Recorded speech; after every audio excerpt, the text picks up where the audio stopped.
أعوذ بالله من الشيطان الرجيم بسم الله الرحمن الرحيم Бикмәт, Денис, Дин Мөхәммәд.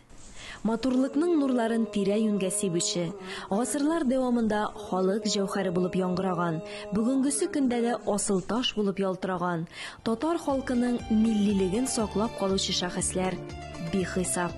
Шундый кыйммәтле таҗларның берсе Дин Мөхәммәд бабай моннан 301 ел элек 1721 елның җәендә шушы җиргә беренче булып килә.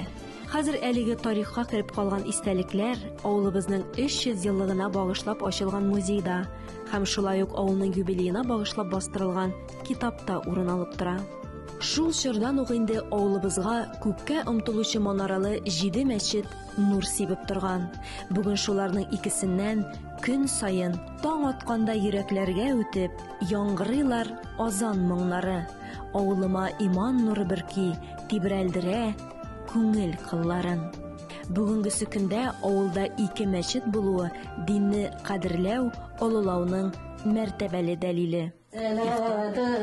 Сәлам булсын сиңа, я Мөхәммәд калима. Ифтар мәҗлесләре, корбан ашы, Коръән укыту, Аллаһка шөкер, авыл халкы яшәешенең матур бизәге. Авылыбыз аксакалы Минхан бабай. Аны авылда врач Минхан дип йөртәләр. Ул гомер буе мал табибы, ветеринар булып эшләде. Дин юлында йөрүче 90 яшьлек аксакал авылыбыз бизәге. Күркәм яшьтә булуга карамастан, ноутбукта авыл тарихын яза ул, китап тупларга җыена. Биек тауга менеп дуга кылдым, кабул булсын диеп теләгем. Авылыма тыныч, якты тормыш, халкына тәүфыйк теләдем. Авылымның өсте гөл бакчадай, төрле төстә калай түбәләр. Туган йортыгызны танырсызмы? Бәхет эзләп чыгып киткәннәр. Авылымны моңлы бер җырга тиң булып челтерәп аккан көмеш сулы 7 чишмә бизәп тора. Безнең якларда аны кизләү диләр. Борынгыдан килгән күркәм йолаларның берсе туй көнендә килен төшкәч су юлын күрсәтү. Әнием дә, әбием дә килен булып төшкәч су юлы белән танышкан. Киләчәктә мин дә табигать хәзинәсенә, тарихларга җыр-моң белән кергән чишмәгә яңа өс салырмын. Язгы кыр эшләр беткәч, бер көн бәйрәм санала. Бу шатлыклы ямьле бәйрәм Сабан туй дип атала. Өстәлләрнең иң түрендә тәмле татлы өй ашы, бавырсак табын матурлыгы, бавырсак табын кояшы.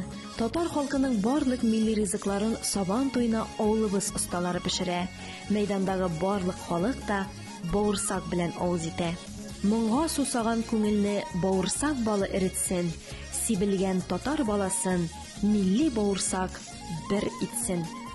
Гармун шыңлады көн буе, җыр бию эзелмәде. Җырлар җырлап сафлана ул халыкның күңелләре. Гармунчыларга бай авылда гармун көйләре көн буе чыңларлык та шул. Их, кәмите, кәмитләре, күңелле һәм бик рәхәт. Шул кәмитне оештырган Габдрахманга зур рәхмәт. Кәмитне үз авылыбыз остасы ясаган, үзе күптән бакыйлыкка күчкән булса да, аның төсе, кәмите ничә буын балаларның күңелен күрә. Һәрбер чара бәйрәмгә матур шигырьләрне авылыбыз язучылары язып бирә. Денис авылы данлыклы булмас иде, Чулпан фольклор ансамбле булмаса. Инде ширек гасырга якын халык исемен йөрткән ансамбль авылның тарихын яктыртучы Салават күпре булып тора. Төрле бәйге фестивальләрдә беренчелекне алу инде гадәти хәл кебек алар өчен. Килегез сез минем авылыма, чәй бәлештән авыз итәрсез, җир йөзендә матур яши торган Денис халкы бар дип китәрсез. Син кайдан дип сорасагыз, алсу таңнар ягыннан, урманлы, инеш болынлы, зур Денис авылыннан. Тукайның кырлайы кебек Денис тә серле һәм бай, биюгә, җырга, шигырьгә бездә дә осталар бар. Шүрәлеләр урнашырлык куе урманнары бар. Былтырны гашыйк итәрлек чибәр кызларыбыз бар. Халкыбыз иркен, мул яши, кунакчыл халык бездә. Бер вакыт табып кунакка килеп чыгыгыз. Сездә